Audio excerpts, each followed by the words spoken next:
Hello, my dear students. How are you all? I hope you are all fit and fine at home. I am Karan Bhatt, and today we are going to discuss the Vice President of India in the Political Science Standard 11, Chapter number 8, that is Executive at Central and State Level. ठीक है. अब बात करने वाले हैं हम लोग president को देखने के बाद वाइस प्रेसिडेंट के बारे में. वाइस प्रेसिडेंट का जो दर्जा होता है वो chairman of council of state होता है. ठीक है, हम लोगों ने 7th चैप्टर में बात की थी कि यूनियन लेजिस्लेचर में लोकसभा और Rajya Sabha that is House of People and Council of State आता है. तो उसमें काउंसिल ऑफ स्टेट का जो चेयरमैन होता है वो वाइस प्रेसिडेंट होता है. ठीक है, या तो आप ऐसा कह सकते हो कि जो वाइस प्रेसिडेंट बनेगा वो ही इस काउंसिल ऑफ स्टेट का चेयरमैन बनेगा. Doctor Sarvepalli Radhakrishnan was the first vice president of India. ये क्वेश्चन आपको एमसीक्यू में आ सकता है या तो वन लाइनर में भी आ सकता है कि who was the first vice president of India. अब देखते हैं कि वाइस प्रेसिडेंट ऑफ इंडिया की इलेक्शंस कैसी होगी. तो इनकी जो इलेक्शंस होती है वो बेसिकली सिर्फ दो हाउसेस, पार्लियामेंट के दो हाउसेस के द्वारा ही सिलेक्ट किए जाते इलेक्ट किया जाता है. जैसे हमारा हाउस ऑफ पीपल एक हो गया यानी कि लोकसभा, और दूसरा है काउंसिल ऑफ स्टेट. ये दोनों के मेंबर्स ही जो है वो वाइस प्रेसिडेंट के लिए इलेक्शन में वोट देते हैं. ठीक है, अब बात आते हैं उनकी क्वालिफिकेशन की. तो उनकी क्वालिफिकेशन भी सेम एज प्रेसिडेंट है कि भाई वो सिटीज़न ऑफ इंडिया होना चाहिए, उनकी एज 35 ईयर्स कंप्लीट हो जानी चाहिए. उसके बाद यहाँ पे एक डिफरेंस है थर्ड पॉइंट में कि ये जो वाइस प्रेसिडेंट है वो काउंसिल ऑफ स्टेट के मेंबर बनने के लिए क्वालिफाई होने चाहिए, जबकि प्रेसिडेंट में क्या था, ये council of president house of people के मेंबर बनने के लिए क्वालिफाइड होने चाहिए. ठीक है, उसके बाद ये तो कॉमन है, उनके पास कोई ऑफिस ऑफ प्रॉफिट नहीं होनी चाहिए. हम लोगों ने बात की थी ऑफिस ऑफ प्रॉफिट यानी ऐसी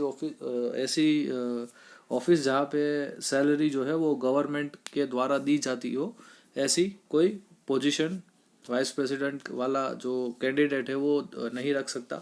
उसके बाद वाइस प्रेसिडेंट जो है वो किसी एक राज्य के पर्टिकुलर, या तो आप पार्लियामेंट के लो या तो किसी एक राज्य के स्टेट लेजिस्लेटिव असेंबली के मेंबर्स नहीं होने चाहिए. अगर वो ऐसे as an vice president elect होते हैं तो उन्हें तुरंत ही वो जो एमएलए या तो एमपी का पद है उन्हें त्यागना पड़ेगा. जैसे कि हमारे करंट वाइस प्रेसिडेंट है वेंकैया नायडू, वो जब वाइस प्रेसिडेंट बने थे तब वो एमपी थे राज्यसभा में यानी कि काउंसिल ऑफ स्टेट में एमपी थे. तो उन्होंने वहाँ से इस्तीफा दे दिया, रेजिग्नेशन दे दिया और वो फिर जाके वाइस प्रेसिडेंट बने. अब देखते हैं कि ड्यूरेशन ऑफ ऑफिस क्या होती है वाइस प्रेसिडेंट की. तो जनरली 5 साल की होती है. राष्ट्रपति की जैसे ही हमारे वाइस प्रेसिडेंट की जो ऑफिस का ड्यूरेशन है वो 5 ईयर्स की होती है. बट ये जो अपना वाइस प्रेसिडेंट है अपने, वो 5 साल से पहले भी अपना रेजिग्नेशन जो है वो प्रेसिडेंट को दे सकते हैं. यहाँ पे गाइस प्रेसिडेंट अपना रेजिग्नेशन देंगे वाइस प्रेसिडेंट को, जबकि वाइस प्रेसिडेंट अपना रेजिग्नेशन देंगे प्रेसिडेंट को. एक दूसरे को ही कहेंगे कि भाई हम लोग ये प्लेस छोड़ रहे हैं. ठीक है, इसके अलावा रेजिग्नेशन के अलावा उनको रिमूव भी किया जा सकता है काउंसिल ऑफ स्टेट में एक रिजोल्यूशन पास करके कि भाई हमें अब ये जो वाइस प्रेसिडेंट है वो नहीं चाहिए, और जो मेजोरिटी काउंसिल ऑफ स्टेट में जो मेजोरिटी मेंबर्स वोट करेंगे वैसे उनको रिमूव कर दिया जाएगा. इसी के साथ काउंसिल ऑफ स्टेट के साथ साथ कंसेंट होना चाहिए हाउस ऑफ पीपल का. Without consent of house of people उन्हें रिमूव नहीं किया जा सकता. ठीक है, तो ये कुछ उनके वाइस प्रेसिडेंट के जो आप कह सकते हो कि ड्यूरेशन ऑफ ऑफिस के बारे में डिस्कस किया हमने. उसके बाद ओथ सेरेमनी देखते हैं. जो हमारे वाइस प्रेसिडेंट होते हैं उनको ओथ दिलाते हैं प्रेसिडेंट या तो कोई ऐसा बंदा जिसको प्रेसिडेंट ने नॉमिनेट किया हो कि भाई तू मेरे बिहाफ पे वाइस प्रेसिडेंट को ओथ दिलवा. ठीक है, तो अगर क्वेश्चन आता है तो कि भाई वाइस प्रेसिडेंट को ओथ कौन दिलाते हैं, तो आपको आंसर आएगा प्रेसिडेंट. और प्रेसिडेंट को ओथ कौन दिलाता है, तो उन्हें चीफ जस्टिस ऑफ इंडिया यानी कि CJI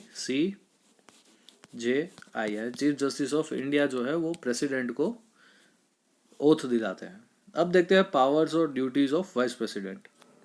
अब सेंट्रल गवर्नमेंट के एग्जीक्यूटिव्स में जो वाइस प्रेसिडेंट का स्थान है वो सेकंड है नेक्स्ट टू प्रेसिडेंट. मतलब सबसे पहले टॉप के ऑफिसर रहेंगे प्रेसिडेंट, और उसके बाद का इंसान होगा vice president, second most important person of the India. अब वाइस प्रेसिडेंट जो है वो जब प्रेसिडेंट नहीं होंगे तब जो है अपनी ड्यूटीज़ निभाएगा एज एन प्रेसिडेंट, ठीक है। मतलब जब प्रेसिडेंट हाजिर नहीं होंगे तब वाइस प्रेसिडेंट प्रेसिडेंट की ड्यूटीज़ निभाएगा, ठीक है।